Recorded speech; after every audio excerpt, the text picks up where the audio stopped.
More unspoiled than it is now, Hawaii in the early 1940s is a veritable paradise on earth. Comprising a string of islands, large and small, all raised by volcanic action, Hawaii is of stunning natural beauty.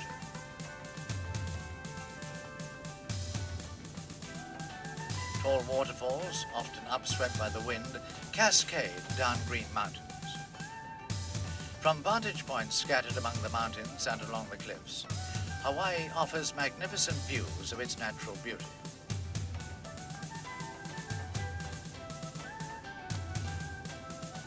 Man has added to nature, and the great city port of Honolulu on Oahu Island provides for the trader and the tourist. The well-heeled traveler and holidaymaker is already a cornerstone of Hawaii's bustling economy.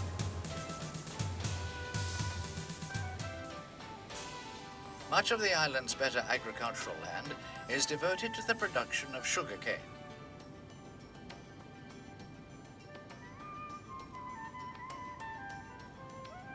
Some 244,000 acres of cane are under cultivation for this important crop. Production is over 1 million tons of sugar a year for export.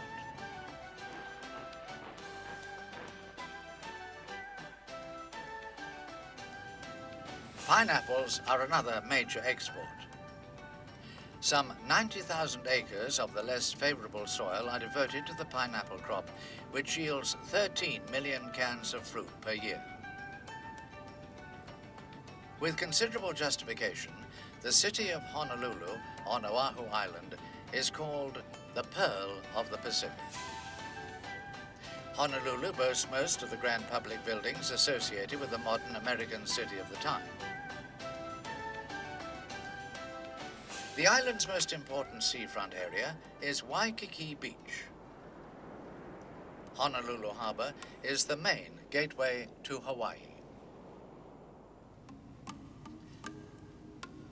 The city is also the home of the so-called Big Five American companies. These dominate the island's trade and commercial life. The islands are an American territory, but while the bulk of the population is American and Hawaiian, there are also several other races. The most important of these are the descendants of Japanese immigrants. In 1941, these total 37% of the population. The individual nature of Japanese culture is reflected by the publication, for the Japanese themselves, of a phone directory in their own language. They also publish for themselves a number of Japanese language newspapers, journals, periodicals, and magazines. The Japanese are deeply involved in the island's commercial life, with strong interests in the banking and insurance businesses, as well as in the import and export trade. At a lower commercial level, the islands throb with the endeavors of smaller Japanese trading enterprises. These cater primarily for the needs of the Japanese themselves. Despite their cultural reserve, the Japanese are fully integrated into the life of the islands. Here they live and work alongside the U.S. military garrison, as well as other Hawaiians.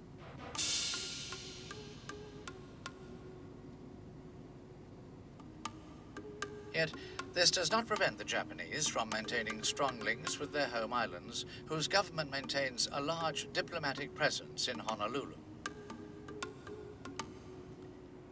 From the late 1930s, as relations between Japan and the USA become ever more strained, fears begin to emerge. It seems all too easy for Japan to deploy agents in the islands to gather intelligence about the American forces. The nature of the rural and urban communities, both rich and poor, means that people of Japanese origin are dotted all over the islands. They can easily see the majority of the bases developed by the Army and Navy.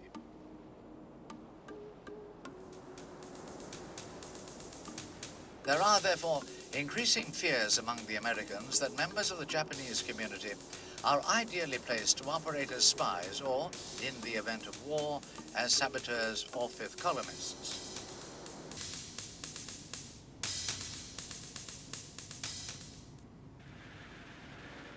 Sure hope we don't miss that shore boat. Oh, we'll make it all right. We always have. Say, there goes one of those new Army bombers. That crate's got plenty of firepower.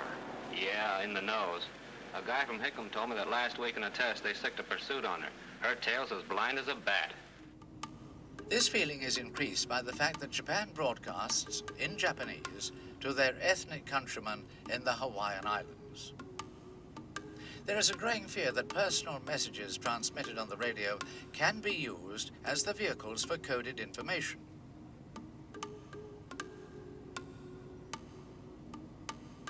Especially as Japanese language broadcasts are popular among all segments of the Japanese community in Hawaii.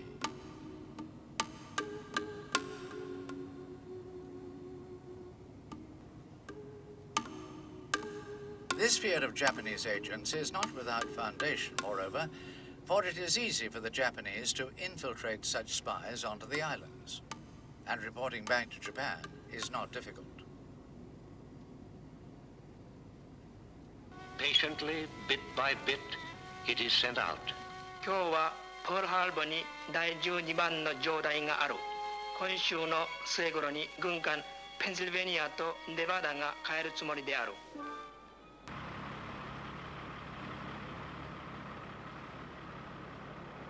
注意原の報告である。飛行機 PPY この辺にある。レンドブーは引き延ばせよ。The sealed diplomatic pouch from the consulate in Honolulu is also a safe and rapid means of delivering intelligence information. Yet the vast majority of ethnic Japanese in the Hawaiian Islands are wholly loyal to the USA. We are not assembled here this evening to put on an act or a show. We want to carry our full share of the burden of national defense. We are here to repledge, one with another, our unreserved loyalty to the United States of America.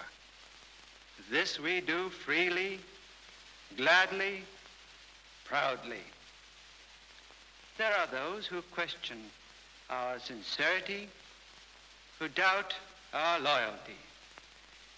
But if they would only pause and reflect, they would realize that there is no justification for such an attitude. After all, we were born here. Our homes, our friends, our livelihood, our future are all deeply bound up with this native land of ours. We realize how fortunate we are to be living in this of all the lands of the earth, and we cherish our heritage as Americans. These are not mere words spoken for effect, with tongue in cheek. And we wish to add in unmistakable language that if and when war comes, no matter with what other country, we will give our lives, if necessary, in defense of those democratic principles for which other Americans have lived and fought and died. The 4,000 unarmed men and women enrolled into the Oahu Home Defense Organization work in close cooperation with the territorial government. However, the defense of the Hawaiian Islands will actually rest completely with the U.S. Army and Navy.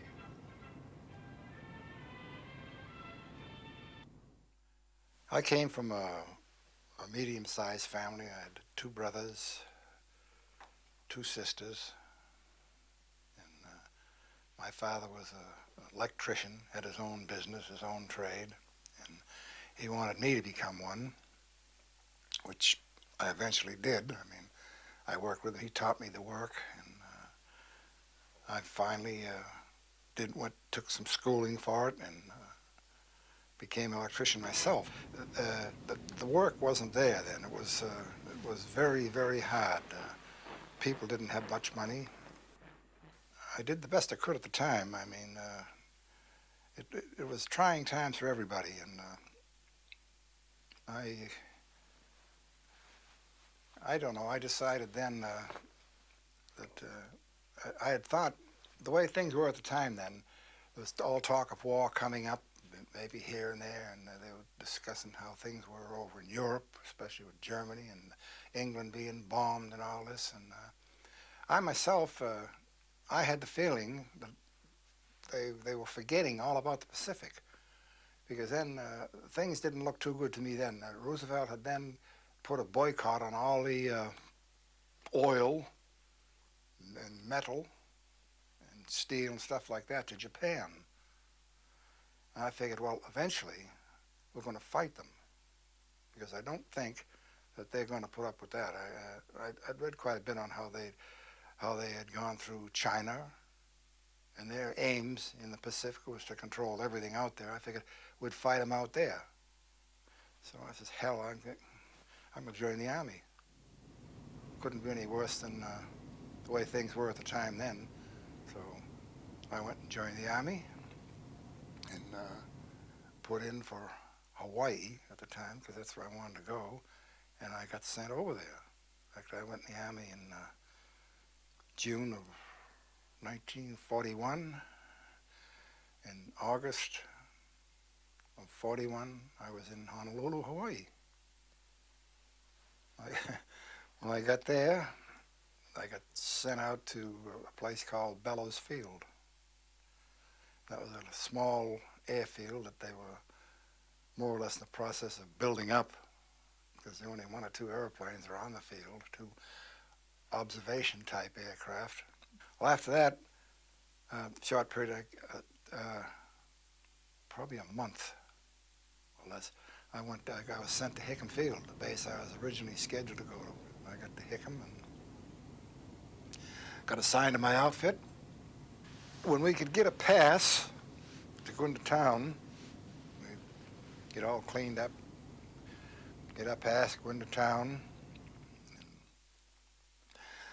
It was nice. We could enjoy ourselves, I suppose, to a certain degree, but you couldn't do a heck of a lot because you didn't have much money. It was expensive living in Hawaii then. The prices were high, and we weren't getting much money. We only get $21 a month pay. That wouldn't go very far. It didn't go very far.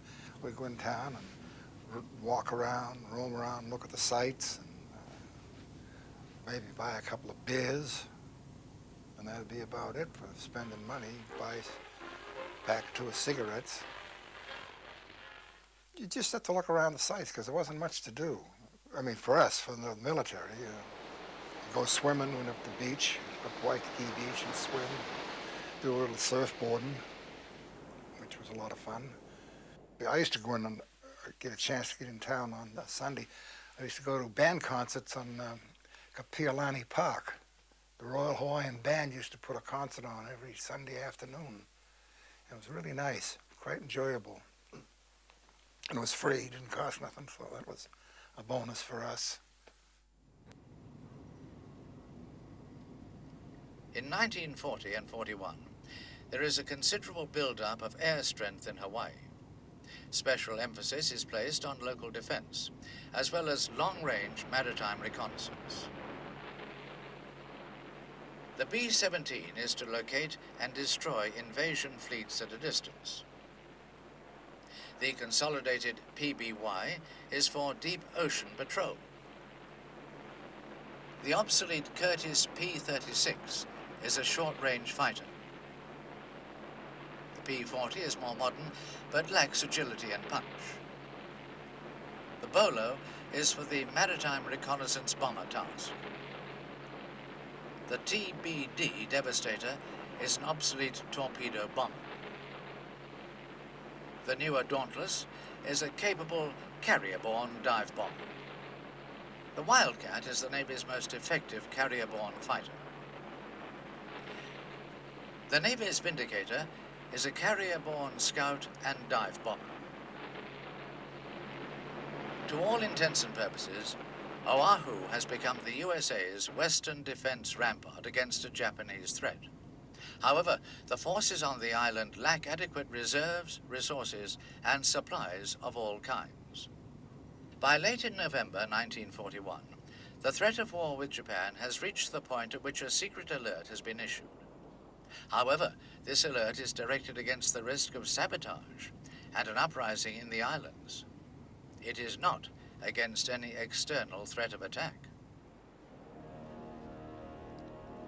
On November the 22nd, 1941, elements of Japan's Pearl Harbor strike force begin to assemble, in total secrecy, at Tankan Bay in the Kurile Islands.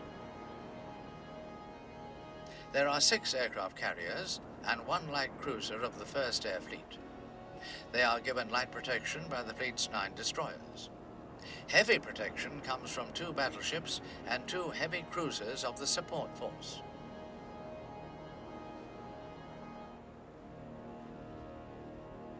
The oldest carrier is the Akagi, a battle cruiser conversion completed in 1927 and modernized in 1938.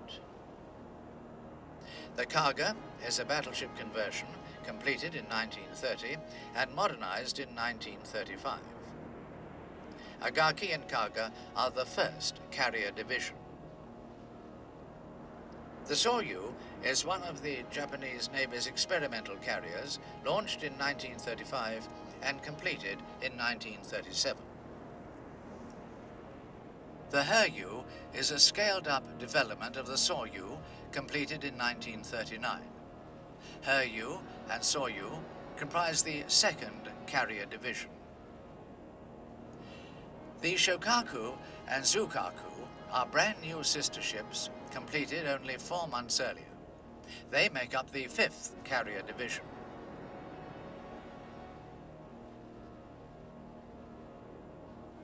Entering service in 1940, the Aichi D3A is a capable carrier-borne dive bomber despite the drag of its fixed landing gear. Only recently in service, the Aichi E-13A floatplane is a successful reconnaissance aircraft carried by the Japanese Navy's capital ships and cruisers. Entering service in 1940, the Mitsubishi A6M Ryzen, or Zero, is without doubt the finest carrier-borne fighter in the world during 1941. The obsolescent Nakajima E-8N is a reconnaissance floatplane carried mainly by cruisers. It entered service in 1936. Serving from 1938, and now partnering the A6M and D3A, the Nakajima B5N is a torpedo and level bomber. As part of the complex overall operation, on November the 10th, 22 submarines depart from Yokosuka, near Yokohama, in the Japanese home islands, to provide a reconnaissance and attack capability in the shipping lanes around Hawaii.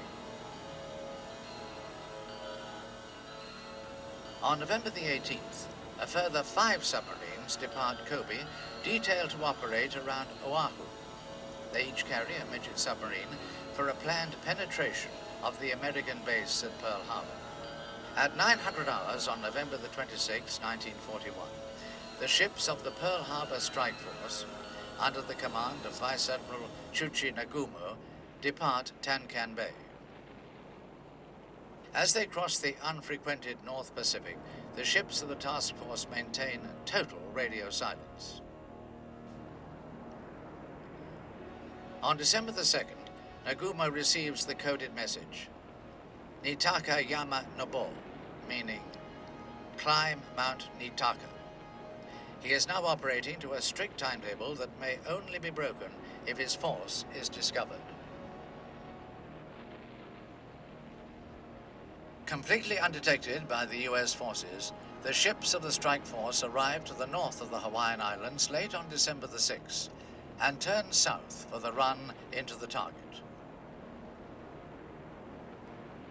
The Japanese carriers steamed due south to reach the launch point approximately 275 miles north of Oahu. As the point of commitment approaches, Japanese aircrew dedicate themselves in a Shinto ritual to the glory of the emperor and their ancestors. Nagumo has been advised that his primary targets, the aircraft carriers of the U.S. Pacific Fleet, are not at Pearl Harbor. The USS Saratoga is in San Diego on the west coast of the continental USA. The USS Enterprise and the USS Lexington are delivering aircraft to Wake and Midway Islands, small American bases west of Hawaii. Even so, Nagumo launches the Japanese attack. The carriers swing north into the wind and begin to launch their aircraft.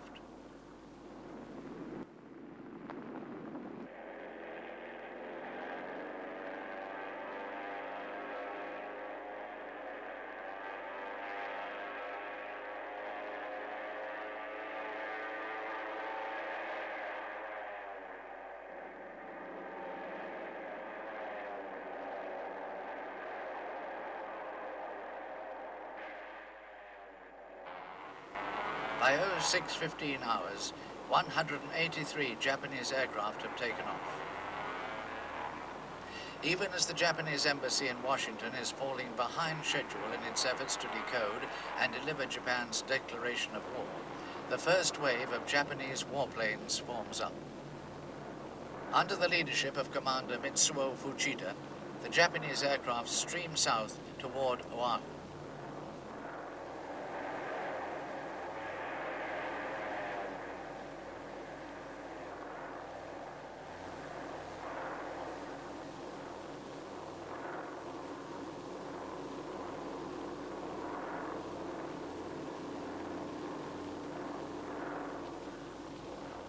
Oahu is totally unaware of what is about to befall it.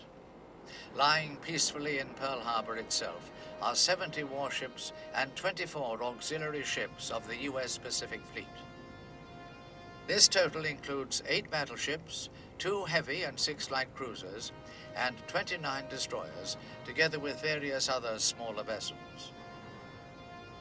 Honolulu and Pearl Harbor, to the city's west, start to come alive at 0700 hours on this peaceful morning.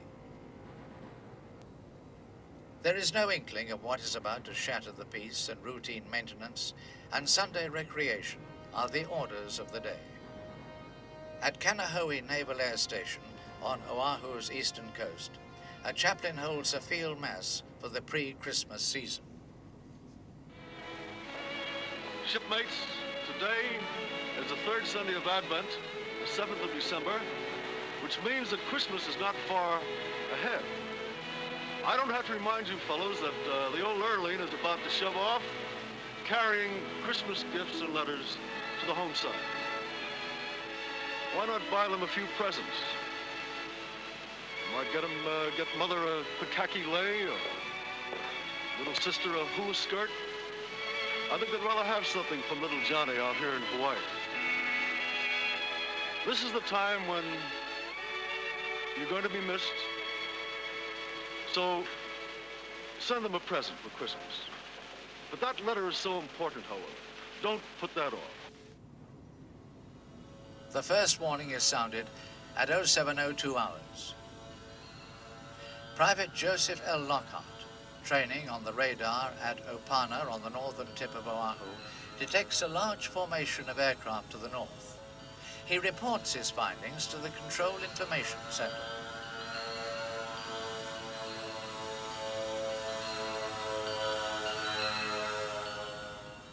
Excuse me, sir, this is Private Lockhart. I believe a large flight of planes are approaching slightly east of north of Oahu at a distance of about 130 miles. Must be our own. We're expecting some B-17s from the mainland. Thank you, sir. An invaluable 30-minute warning has been lost. Pearl Harbor is now wide open to attack.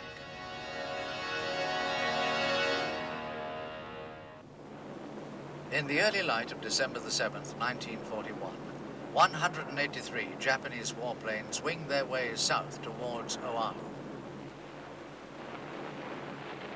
Over Oahu's north coast, the Japanese divide into separate attack groups. The fighters and dive bombers concentrate on Wheeler Field, Kaneohe Naval Air Station, and Bellows Field.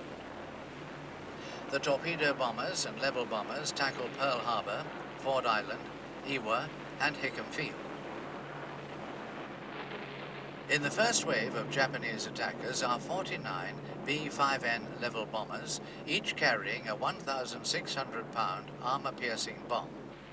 There are also 40 B-5N torpedo bombers, each carrying a single torpedo, and 51 D-3A dive bombers, each with a single 550-pound bomb.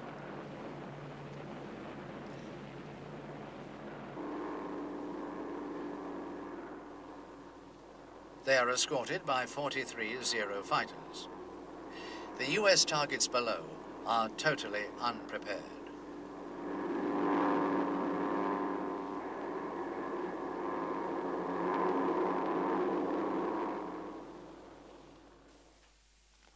On 7 December, the Sunday morning of Pearl Harbor, we had all come back from the mess hall. We'd eaten our breakfast, come back to the mess hall, and most of us were laying out on our sacks, relaxing, taking it easy, because on a Sunday, but the only time you could do that, you're not allowed to lay on a bed during the week in the Army. So we were all relaxing, taking it easy, and all of a sudden we hear a terrific explosion. What the heck's going on here? Are those Marines out bombing again with their practice? Another one came along, and we jumped up and all looked out to see what was going on. And the way we were situated, we could look right over into Pearl Harbor. And there was a great big flame going up in the air, smoke and all that. Uh-oh, something's wrong. And the airplanes come zipping down, and as they come down, we could see great big red meatballs on the side and on the wings. And we were Japanese aircraft then. Bombed. Well, that was an awful funny feeling. The Japanese attack plan on the harbor calls for the torpedo bombers to attack first, followed by the dive and level bombers. However, in the heat of battle, the plan disintegrates and they all attack together. The sky over Pearl Harbor is a mass of Japanese aircraft maneuvering to attack. Fushida radios back the signal, Tora, Tora, Tora, meaning tiger, tiger, tiger, to signal that the Americans have been taken totally by surprise. Because the attack takes the Americans completely by surprise, it is some time before gun crews can be closed up and anti-aircraft ammunition released for use. Anti-aircraft fire is therefore sporadic and inaccurate at first, but gradually the total pandemonium is replaced by anger and determination. What we could see, you couldn't see the ships clearly. From them to all the black smoke and everything came up. But the other ships were being bombed because the battleships were all lined up in a row. All in a row, and they went down the row there and bang, boom, bang, they were sinking them right and left. Early casualties in Pearl Harbor include the battleships Nevada, Arizona, Oklahoma, West Virginia, and California. Meanwhile, the Japanese are again attacking the airfields. The other flight was bombing our airstrip, hitting our aircraft. And they were going up. They were being blown up, on fire. That's what I said, the flight of B-17s had come in from the States, flown in from the States, and they were trying to land. They were being shot down. As soon as they hit the ground, they would be strafed or hit with a bomb. And they sent a few to some of the emergency fields that had been set up on the island prior to that raid. Some of them got away, and that's the only ones I know about. Maybe 3 or 4, something like that, got away, but the rest were all damaged and destroyed that came in the field. Well, I don't know of any aircraft that were left whole on that day. They destroyed that many, which they also did at Wheeler Field adjacent to Schofield Barracks. They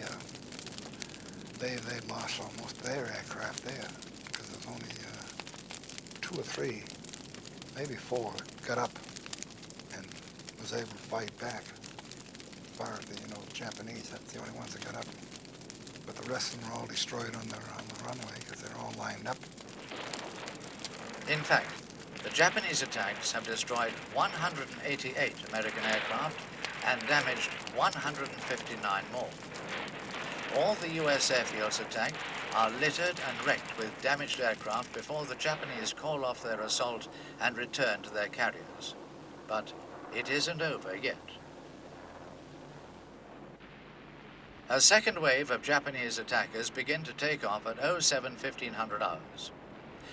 This force totals some 169 warplanes. None of the warplanes is equipped for torpedo bombing, so the aircraft consist of 50 level bombers and 133 dive bombers, together with 37 Zero fighters. As before, the fighters provide escort for the attack aircraft and are also under orders to attack targets of opportunity, such as aircraft on the ground as well as in the air, with their two 20mm cannons. The second attack wave reaches the northeastern coast of Oahu at about 0850 hours. By this time it has divided. The formations will tackle 6 different targets. Kanoe Naval Air Station is also a primary target, but this is the home of the consolidated PBY long-range flying boats that might be able to locate carriers as it withdraws, and call in surface or air attackers. Escorted by fighters, the dive bombers concentrate their attacks on targets in and around Pearl Harbor. The plan is to maximize the chances of finding targets of opportunity. By this time, though, the defenders are alert, and all available anti-aircraft guns make the task of the Japanese considerably harder. The second attack damages battleship Pennsylvania, flagship of the Pacific Fleet, the battleships Maryland and California, and severely damages the destroyers Cassin and Downs.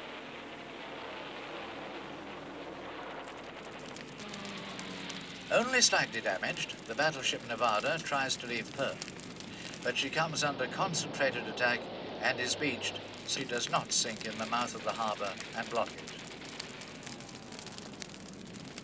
In all their actions, the Japanese have lost a total of only 29 aircraft. Finally, the second wave breaks off the attack and flies north to be recovered by the carriers. They have also lost 1 fleet submarine and all 5 midget boats, of which 1 has struck a reef and the other 4 have been sunk. Of the Pacific Fleet's 8 battleships, 3 have been sunk, 1 has capsized, and the other 4 have been badly damaged. Other losses include 3 moderately damaged light cruisers, 3 severely damaged destroyers, and 3 other ships damaged, beached, or capsized. But the loss of human life has also been horrific.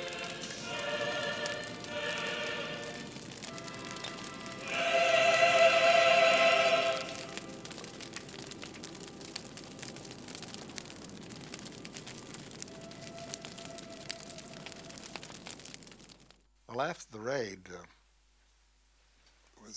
quite a few people were killed. We didn't know the exact number, a few wounded. Fortunately, the people I was working with, and our wire crew and our other men, none of us were hurt or wounded. We were very fortunate, very lucky in that respect, but there was a lot around us that were, and there was a lot of troops that were killed in the big barracks on that Sunday morning. The bombs hit there, and it killed quite a few people there. And the other people, we see people wounded were shot and wounded. We did our best to help them get them to the hospital. The hospital was right close by the telephone exchange, so if we were working there, we'd pick up the people if we saw them wounded, but get them to the hospital, and they were working full out mad. They just, you couldn't see so many people that they were working on.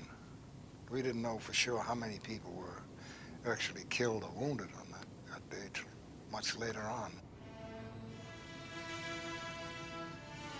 The process of recovering and burying the dead is a grisly one. American losses comprise 2,403 killed and 1,178 wounded.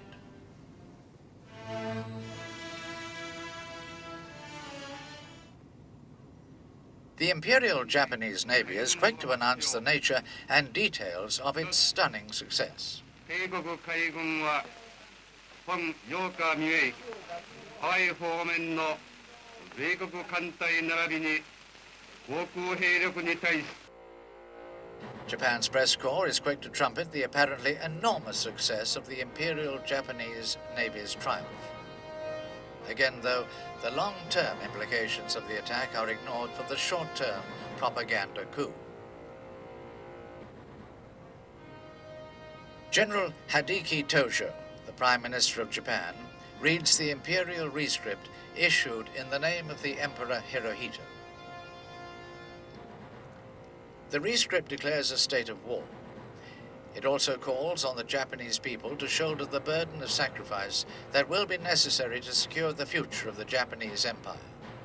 It urges them to struggle for the fate of the Far East.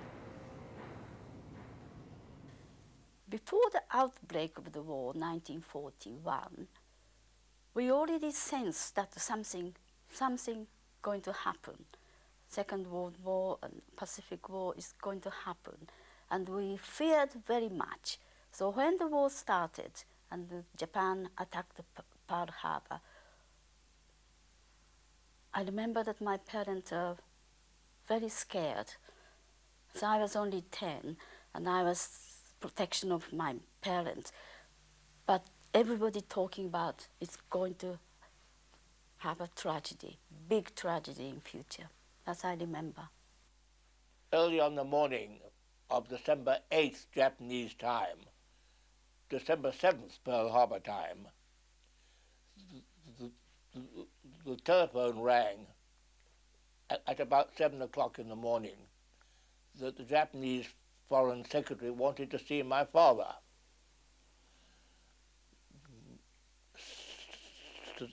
So we got up, dressed, and left quickly, expecting to receive a declaration of war.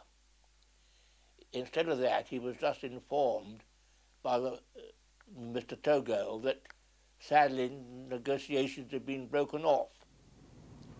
He then went immediately to see Grew, the American ambassador, with whom he'd always kept in the very closest touch throughout his office in Japan. I was rather surprised that police tried to bar his entry. However, he insisted on going in, not knowing that, in fact, a state of war existed.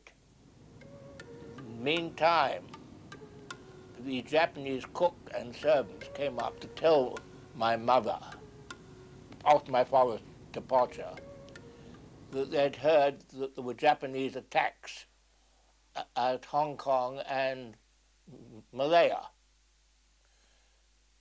My mother immediately got on the telephone to the wives of the embassy staff, and with the message, the balloon is rising. 90% of the wives knew what this meant and immediately left for the safety of the embassy. Alas, one silly wife, who should be nameless, says, "Does this mean war's broken out?" Immediately all lines were cut. Pearl Harbor is only one element of Japan's entry into World War II. On the same day, Japanese troops landed Hong Kong and in Malaya on the Asian mainland.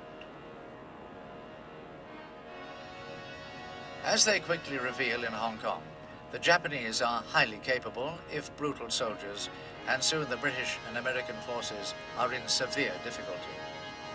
On December the 8th, President Franklin Roosevelt addresses a joint meeting of the two houses of Congress. Yesterday, December 7th, 1941, a date which will live in infamy. the United States of America was suddenly and deliberately attacked by naval and air forces of the Empire of Japan. The United States was at peace with that nation, and at the solicitation of Japan, was still in conversation with its government and its emperor, looking toward the maintenance of peace in the Pacific. Indeed, 1 hour after Japanese air squadrons had commenced bombing in the American island of Oahu, the Japanese ambassador to the United States and his colleague delivered to our Secretary of State a formal reply to a recent American message. Japan has therefore undertaken a surprise offensive extending throughout the Pacific area. The facts of yesterday and today speak for themselves. The people of the United States have already formed their opinions and well understand the implications to the very life and safety of our nation. With confidence in our armed forces, with the unbounding determination of our people, we will gain the inevitable triumph, so help us God.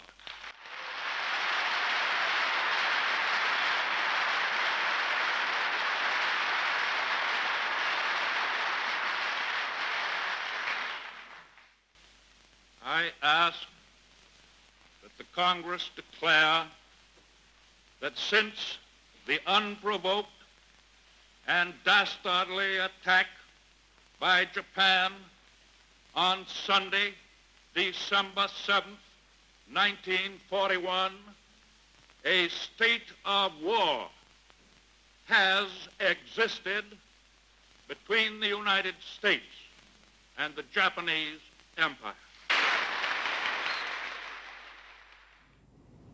Congress reacts immediately. Therefore be it resolved by the Senate and House of Representatives of the United States of America in Congress assembled that the state of war between the United States and the Imperial Government of Japan, which has thus been thrust upon the United States, is hereby formally declared, and that the President be and he is hereby authorized and directed to employ the entire naval and military forces of the United States and the resources of the government to carry on war against the Imperial Government of Japan and to bring the conflict to a successful termination.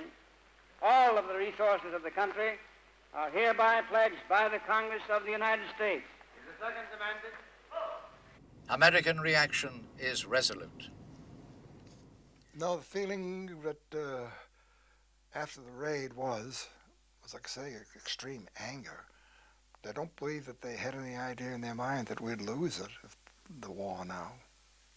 They figured that might be a hold-up or delay, but they were anxious and eager to get going and get fighting back. That was the thing. They wanted to get back into the fight and fight them. But as it was held up for quite a while till they got equipment, got repairs, and more people out there. Then they started their move on toward Japan. But they never had a doubt in their mind they're going to lose a war. No, they figured we would win it. But we realized it'd be a long, hard fight. Because all people's conception at that time, some of the Japanese, they weren't good fighters. They couldn't do this, they couldn't do that, but they surprised the world. They were pretty good, pretty tough, and they were damn good fighters. American propaganda is soon in full swing. labeling the attack on Pearl Harbor as typical of the Axis brand of war, a stab in the back on Sunday morning. In Hawaii, Governor Poindexter signs a declaration of martial law. Soon, windows are taped to reduce the chances of flying glass after an explosion. Measures are taken to protect key installations with sandbags and barbed wire. The beautiful beaches quickly sprout barbed wire entanglements in case the Japanese invade. War has come to Hawaii. The threat of renewed air attack is reflected in the temporary destruction of public parks by the digging of slit trenches. Bomb shelters are also built, some of them prefabricated.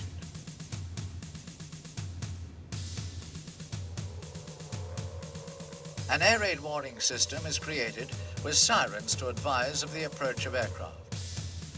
For the first time in American history, children have to practice air raid drills so that they can get to shelter quickly and without panic. Another protection thought necessary in the light of modern weapon development is the gas mask. A gas attack is a very real threat. Soon, everyone in Hawaii carries a gas mask. The shock of the attack on Pearl Harbor is perhaps greater on those of Japanese descent than on any other segment of the population.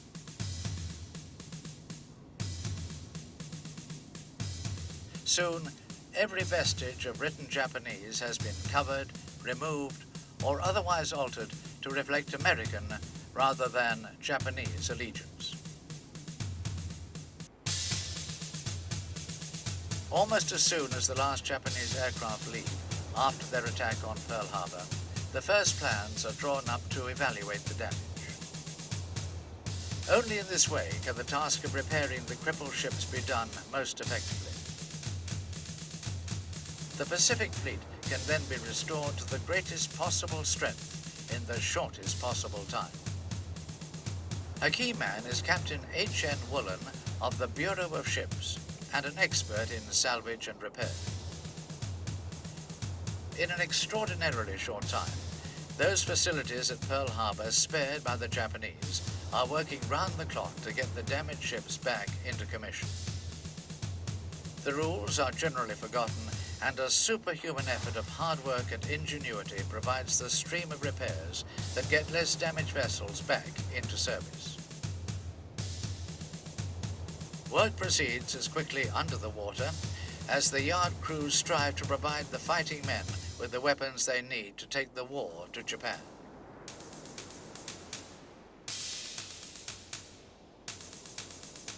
The battleship California, for example, is refloated from her resting place 12 feet underwater. The ship is then made watertight in dry dock, repaired and improved before being returned to service. A similar program is undertaken for the battleships Nevada and West Virginia. Therefore, the only two battleships permanently lost are the Oklahoma and Arizona. On December the 7th, Japan took a huge gamble which at first seems to have pulled off an amazing tactical victory. But all she has really achieved is to yank the tail of a sleeping tiger. Now the tiger will wake fully and turn to savage the foolhardy tormentor.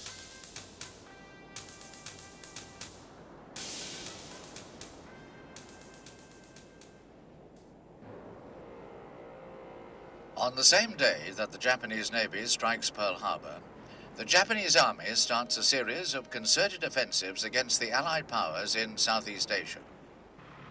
On the mainland, elements of Lieutenant General Yamashita's 25th Army makes amphibious landings on the northern coast of Malaya. Reinforced with armor and extra artillery, the three Japanese divisions made good progress to the south. British resistance is weak, but the bulk of Lieutenant General Percival's strength is concentrated in the south to protect the great city and naval base of Singapore.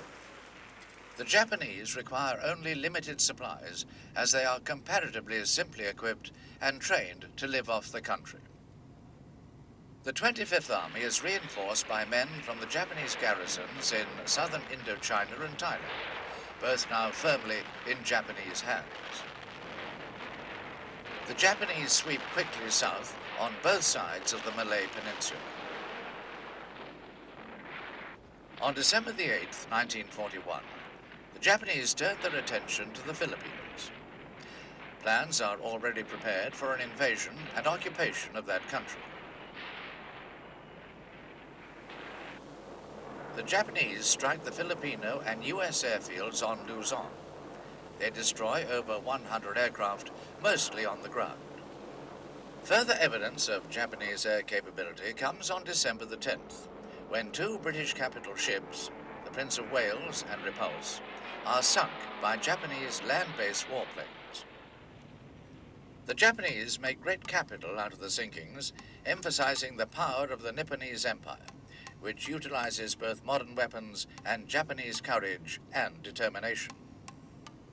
Already, the British position in Malaya is hopeless, since Singapore's defenses have been built facing the sea rather than landward.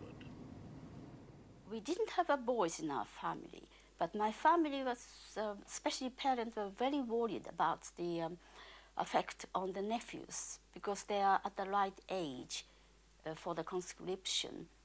And without fail, one by one, got a red paper from the military, and they came to our family to say goodbye. And I remember my mother was crying and wishing them a safe return. At that time, we had a very strong neighborhood group, and everybody, the women and children, made a special 1,000-stitch belt, because the Japanese men used to have a tummy belt in the winter to keep the cold away. And so I suppose that came from that.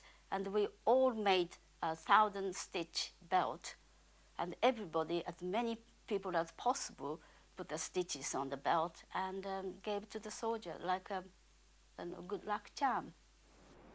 The Japanese plan for the conquest of the Philippines by 50,000 troops of General Homma's 14th Army calls for a multi-pronged amphibious assault centered largely on Luzon. The American commander in the Philippines is General Douglas MacArthur, who has been made Field Marshal of the Filipino forces. MacArthur also has responsibility for over 22,000 U.S. regular troops.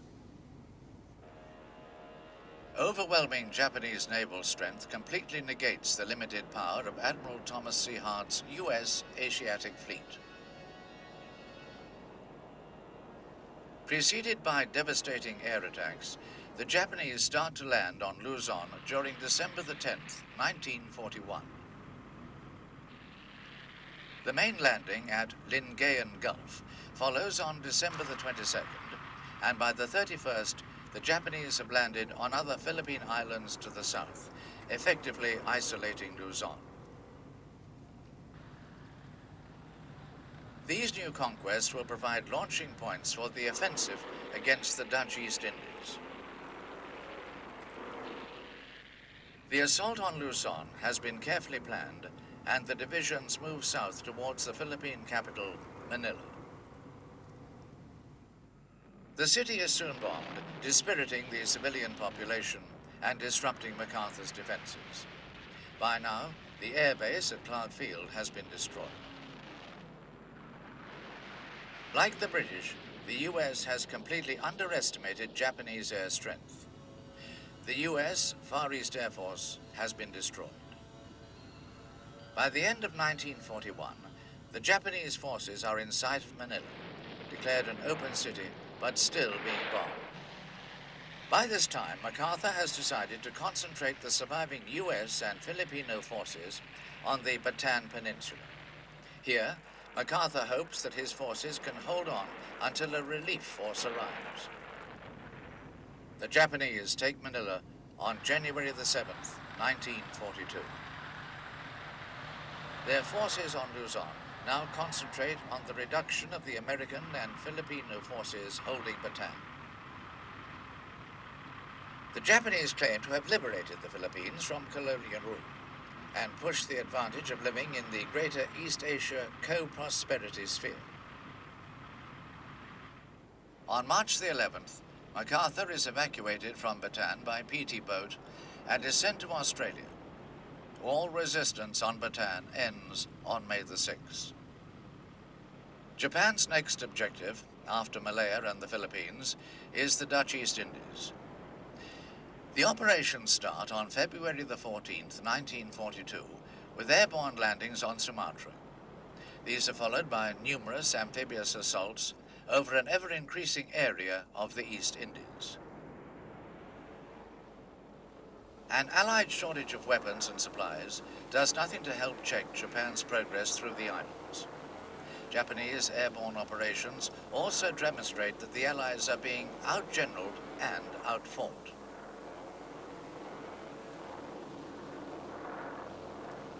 During this period, the Allied navies also suffer a major defeat in the Battle of the Java Sea, losing 2 out of 5 cruisers and 5 out of 10 destroyers. The Japanese sweep through the East Indies, which are finally secured by March the 9th.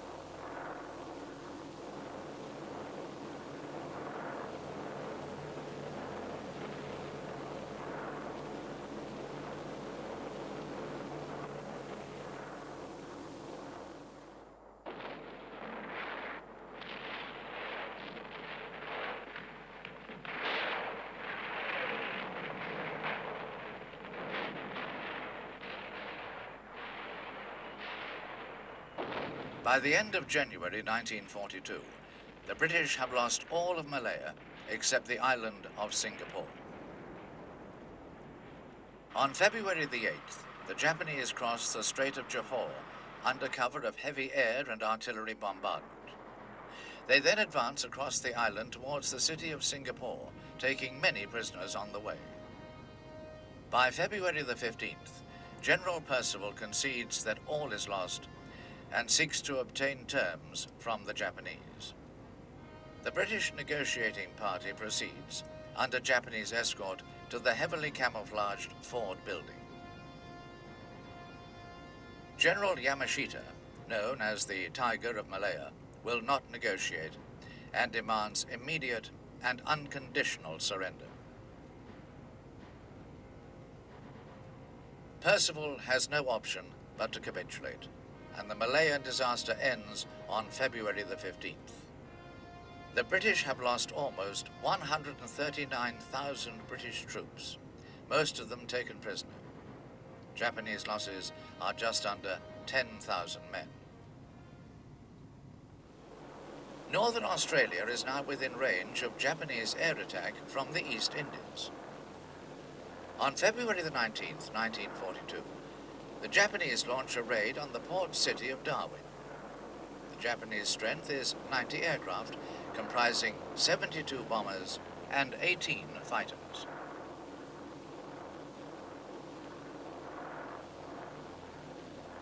The Japanese aircraft are spotted to the north of Darwin by civilian observers on Bathurst Island, who report the aircraft to the main control center on the mainland.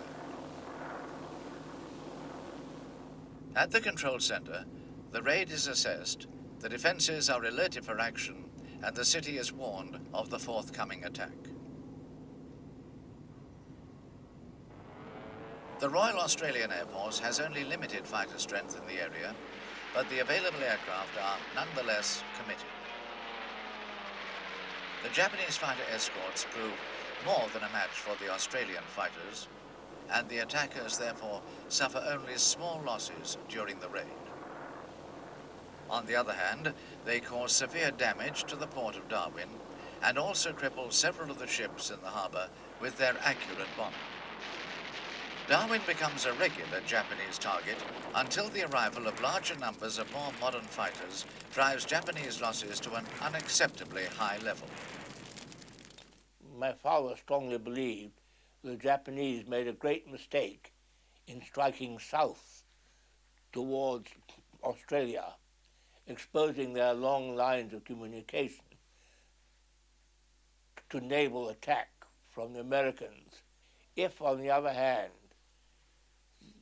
they had pressed all their forces west into India, the situation might have been very different, because Wavell had been sent back some very pessimistic telegrams about the situation in India, and we had been assured by the military attaché in Tokyo, who was Indian, that the majority of Indians would have risen against the British, backed by the Congress Party. And the 14th Army could never have held out, in spite of the heroic fight they put up against the entire Japanese strength, which would have outnumbered them. The Royal Navy, after the sinking of the Repulse and their fear of air power, had virtually abandoned the Pacific. I've heard on authoritative sources that we even planned to abandon the naval base at Trincomalee in Ceylon, which would have been easy taking for the Japanese Navy. But thank God they went south instead of going west. The goods and raw materials obtained from Japan's new conquests improved the position at home. However, there is a price to pay. Well, as soon as the Pacific War started, military authority took over the Japan completely. And we had the fear that military police were controlling us in a daily life. And even as a children, I remember that we were told that military police would take away if we are naughty. And military authority was the ultimate power, and then they are only accountable to the emperor. That, you know, the emperor was the god. And I remember that as soon as emperor came to near our school, we have to line up the street, but we are never allowed to see the emperor. So we have to bow very low until he passed. From the secondary school up to university, one retired army officer is seconded, and every school has 1 or 2 hours in a week to be taught by this officer about militarism and military practice. And in the afternoon, we had actual exercise or military exercise in the yard. I remember that sort of probably each school, but the military officer attached to the school was sent, and then he taught us the nationalism and also position of the emperor and about Japan. And we are sort of brainwashed that how Japan was great and we have to make effort and sacrifice the time and energy completely to the state and to win the war.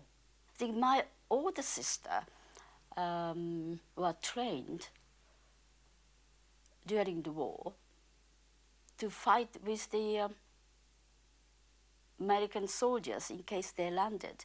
They trained how to use the spears. The Allied position in the war against Japan now needs a bold stroke to boost Allied morale and dent Japanese confidence. In a tactically and technically daring move, 16 Mitchell twin-engine bombers are loaded on board the carrier USS Hornet. Lieutenant Colonel James H. Doolittle coordinates the plan with Captain Mark Mitchell of the Hornet. The Army bombers are to take off and bomb Tokyo, 800 miles distant. Cover is provided by Task Force 16. Under the command of Admiral William F. Halsey, flying his flag on the carrier USS Enterprise. On April the 18th, all is ready. Final preparations are made, and mechanics ensure that the bomber's engines are running perfectly. The Hornet swings into the wind, and the B-25s lumber off the carrier's deck in a steady succession. The plan is for the bombers to take off and head for Japan, where Tokyo and a few other selected targets are to be attacked. The Mitchells will then head for emergency landings in unoccupied China. No destruction of vital targets can be achieved, but the raid will reveal to the Japanese that the USA is very far from being out of the war. The sight of the U.S. Army Air Force's twin-engine bombers clearing the forward end of the Hornet's flight deck and climbing away is, to say the least, remarkable.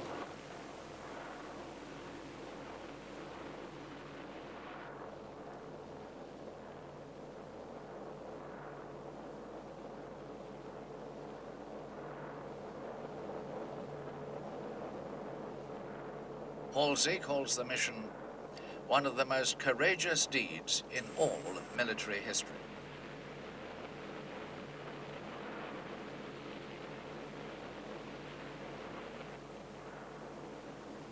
Doolittle himself summarizes the importance of the operation. The highly successful air raid on Tokyo was the result of weeks of careful preparation. Each pilot, co-pilot, bombardier, navigator, gunner, and the ground crews were volunteers and were carefully trained for the specific mission. The men and the officers did a heroic job. One day I was practicing archery in the garden, Japanese archery in the garden, with my parents and the air attaché. When we saw a plane flying overhead, the air raid sirens went, but we thought it's just another Japanese practice. But the air attaché was astounded that the anti-aircraft bursts were so near to the plane we saw overhead. And said that they're shooting very close to that plane. It must be extremely dangerous for practice. And then we suddenly realized that this was in fact an air raid. This was wonderful news for us, having for months been subjected to Japanese propaganda of Japanese victories everywhere. We at last knew that Britain and America were doing something, were hitting back. And someone in the embassy was giving a birthday party that night by coincidence. So all the alcohol which we had left was sent to their house, and we had a party which I will certainly never forget. Although I was only 16 at the time, it was one of the happiest parties I ever remember. By now, the U.S. has reorganized its forces in the Pacific Theater. Admiral Chester W. Nimitz leads the Navy-based forces operating over the vast Pacific Ocean areas from his headquarters in Hawaii. One of the key features of the American success is that its cryptanalysts have broken the key Japanese naval codes. This allows Nimitz and his staff officers to plan on the basis of the moves that are actually being schemed by the Japanese. The result is that Nimitz can use his numerically inferior forces to the best possible effect. He can also use tactical surprise to hit hard in selected areas and so build up a pattern of victories of strategic importance. The next Japanese plan is to seize southern New Guinea and the southern Solomon Islands north of Australia. Nimitz intends to ambush these forces in the Coral Sea, using a task force which includes the carriers Lexington and Yorktown. The resulting Battle of the Coral Sea, on May the 7th and 8th is the world's first naval engagement in which the ships of both sides never see each other. Coral Sea is a battle of aircraft. The US is now learning the tactical lessons that the Japanese have already discovered in China and the early part of World War II. The battle is confused and both sides make errors. First blood goes to the Americans, whose aircraft find and sink the carrier Shoho on May the 7th.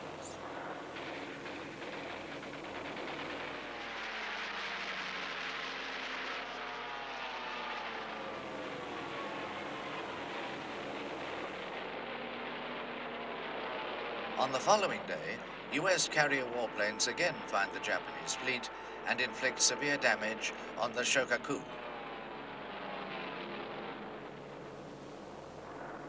However, Japanese carrier-borne aircraft also find the American task force and attack both carriers.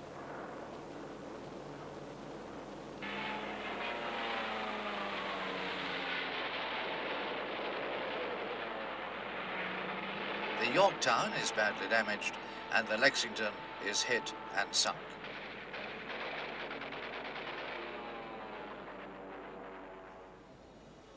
Admiral Yamamoto's plan for Midway is to combine the superior firepower of his battleships with the air power of his carriers to decimate the Pacific Fleet.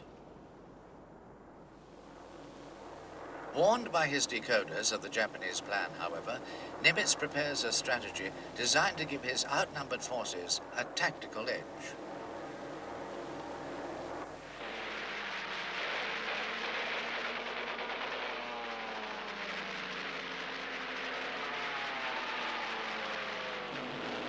For Midway, fought between June the 4th and 6th, the US Navy deploys the three available carriers, Enterprise, Yorktown, and Hornet, with cruiser and destroyer escort under Admiral Fletcher. Ranged against them are Yamamoto's 4 fleet and 2 light carriers, 9 battleships, 11 cruisers, and 41 destroyers. The battle is again fought largely by the carrier-borne aircraft. The US loses the fleet carrier Yorktown, which sinks after the battle. The Japanese lose the fleet carriers Akagi, Kaga, Soyu, and Hiryu. These are all veterans of Pearl Harbor. They take to the bottom, with them the irreplaceable cream of the Japanese naval air arm. We felt then, during the start of the Battle of Midway, that this was a chance to hit back at them and get moving ahead. Because they threw everything that we possibly had, aircraft, ships, and everything, was thrown into that battle. And it was quite touch and go for a while there, but as it turned out, we were more or less successful. And I think from then on, things were much easier in the struggle, because we were beginning then to get equipment in from America, and more people and troops had come in, and it was building up. It was getting much better. Midway cripples the Japanese Navy and gives the USA the strategic initiative it will keep in the Pacific for the rest of the war. In September 1945, on board the battleship Missouri in Tokyo Bay, Japanese and Allied representatives signed the document of Japan's unconditional surrender. There has been much bitter fighting, but after Midway, the final result was no longer in doubt, and Pearl Harbor has now been avenged. As the presiding officer, General Douglas MacArthur can now justly say, "Let us pray that peace be now restored to the world, and that God will preserve it always. These proceedings are closed."